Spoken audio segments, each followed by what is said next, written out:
wave of explosions can be heard in the distance and the rain pelted insanely down over the landscape. A group of soldiers were walking through the jungle silently. Avoid getting ravaged by bullet by the opposite side and staying alive was a major priority. Jackson French was leading the group to salvation. His goal was to make American proud and not be fallen foul by the Vietnamese. They continued along the paths. The sun was now shining and everything was quiet all except the slight wind floating around the trees. The troop come across a small village and French orders them to eliminate the villagers. They do so, riddling them with bullets and a couple of hand grenades. One of the members of the troop, Harve Bueller, noticed a young beautiful woman called Lassou and decide to bring her to French. French looks at her and orders them to bring her on the journey. With a beautiful woman on board, it means they can relieve with some sexual satisfaction and go from person to person. French had one issue with this and didn't want the trio of African Americans he calls spooks to be involved in the intercourse session.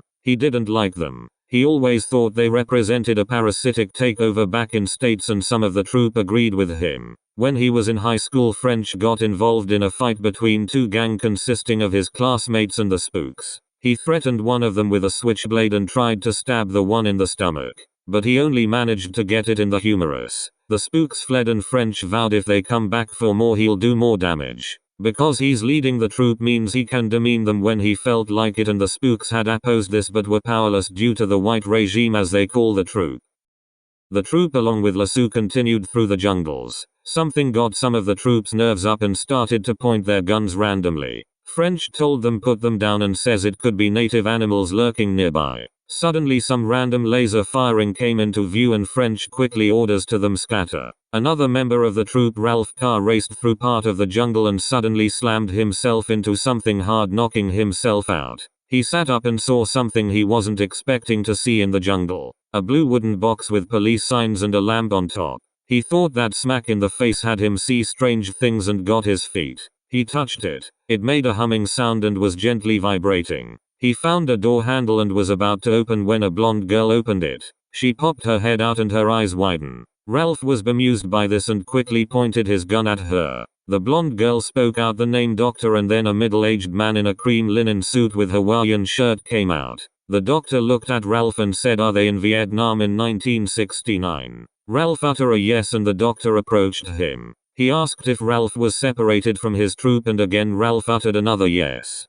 Then French and the remaining troop appeared from the foliage. French questioned them if they were spies. The doctor denied this and then French asked about that laser firing ambush, if the doctor was responsible for it. The doctor said no but then asked whereabouts did it happen. French pointed east and the doctor curiously went off to investigate. He kneeled to the ground and found a flat mine. He brought out the sonic screwdriver and disabled it. He picked it up and showed to French. The doctor said it's a laser trip device, when activated in its proximity would fire lasers in the vicinity. French thought it was a load of garbage and mocked the doctor by calling him professor. The doctor sternly got close to French's face and told him never to call him that. French told him to back off or he'll put a bullet in him. The doctor just let off a grunt and said that French is too young to be a leader of a platoon. French took umbrage with this and the rest of the troop looked on with trepidation. French then looked at the blonde girl and asked the doctor if she's his assistant. The doctor said yes and her name is Louisa.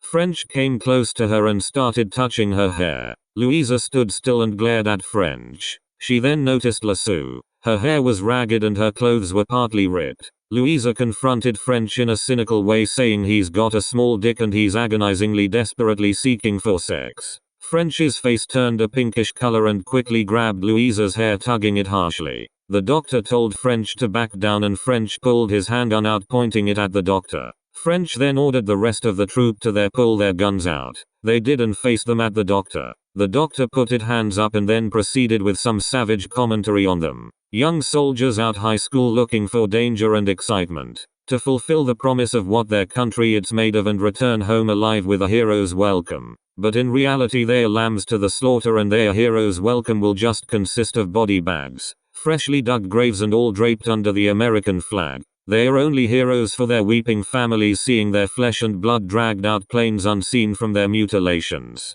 French angrily retorted by saying the doctor is a psychic, and the doctor just shrugged. French looked at Louisa. He can see she was terrified for this action he's made and looked back at the troop. French put down his gun and told the rest to do the same. He was still holding Louisa and said they need to set up camp as dusk was getting nearer. At the campsite, Louisa and Lassou were put in the one of tents with some of the soldiers. French had the doctor and the spooks outside in the pouring rain. French was lurking around the doctor making sure he wasn't going to escape and kept the spooks out from joining in their sexual endeavors. The doctor asked where's the actual captain of the platoon. French said Captain Hodges was a military man who was up his own ass and after severe barking orders French shot him. The doctor was stunned by this. A young soldier killing his captain and deserting the other American platoons. Going on their own and making a name of themselves to defeat the opposing forces. French brought out his handgun and pointed it to the doctor's head. He said to him that the entertainment is just beginning and then looked on at some of the soldiers. Lassou was forcefully pinned to the ground and then soldiers started to strip her clothes off. She screamed in terror and Louisa next to her looked on in horror, scuffling and groping. One of the soldiers penetrated her hard causing Lassou to faint abruptly. Then they turned to Louisa. She tried to free herself but to no avail. She did knee one of the soldiers in the groin and quickly pounced on her. The doctor looked on in horror while French was chastising him with his gun and forced him to watch. Then there was a spotlight coming from the sky. French looked up and was blinded by it. The doctor was also looking up. Something was in the sky and there was a sound like a spaceship. It landed near the campsite and the soldiers quickly got their guns. They approached the nearby area and couldn't see anything. Then a flash lightened up and revealed a sphere-type ship. The doctor was behind the troop and realized that the spaceship belonged to the Sontarans. The ship's door opened and a Sontaran emerged out. French in his arrogant manner pointed his gun at them and the Sontaran brought out a blaster. It shot French's hand off and all what remained was a charred stump where his hand used to be. French screamed in pain and fell to his knees. The Sontaran walked forward and removed its helmet revealing a large bulbous head. It called itself Commander Psych and has arrived on Earth. Psych approached French and grabbed him by the throat. He threatened him for being foolish for instigating combat on arrival and dropped him to the ground. Psych then approached the other soldiers and fiercely told them to lay down their weapons. Before Psych could order the soldiers any other commands, his attention turned to the doctor. Psych roughly pushed the soldiers out of his way and confronted the doctor. Psych knew who he was. He said about the Sontarans the doctor encountered before. Lynx, Star, Store, Stike and Val. The doctor wondered if Psych was hunting him and Psych remarked that it's an accidental coincidence. Psych then saw Louisa and Lassou. He states that they are his companions and the doctor said only Louisa. He didn't know Lassou that well and Psych then forces the doctor, Louisa, Lassou and the troop to walk off in the jungle. He pointed his blaster at them and grabbed French by the scruff of his neck. This seemed to be a one Sontaran hostage situation. At the crack of dawn Psych led them to a river and proceeded to force them onto a boat. The doctor asked why and Psych just scolded him for answering questions, something as part of the Sontaran code. They all ended up on the boat and Psych ordered one of the troops to steer it and gave coordinates to a location going south. The boat trip went on for a couple of hours and Psych kept eyeing the doctor. The doctor didn't say anything, just watching the nature passing by, and French was lying on his side with his blown up hand covered in a bandana. Suddenly some explosions hit near the area of the boat and the troop starting to duck. Psych stood up, took his blaster out and started shooting randomly at the foliage. He then started shouting out terms like militant vermin and lousy shots. Bullets came out of nowhere and bounced off Psych's armor. He laughed out a loud gruffly sound and then quickly screamed out a manic chant. Some of the bullets caught the soldier driving the boat, killing him, and the boat started to tail off towards a banking. The boat slammed into the banking and rocked the passengers. Psych had got knocked off into the river and the doctor frantically ordered them to get off. They flee into the jungle and try to not be seen. Psych emerged from the river. His blaster was one defunct due to water damage and found a machete on the boat which the troop had obtained when dealing with creating their own jungle path. He licked his lips and went off hunting. Ralph Carr was the first victim and Psych quickly sliced his skull in one swoop. Lassou unfortunately got her end quickly as well. French was also caught by Psych and rather than a machete kill, Psych broke his neck.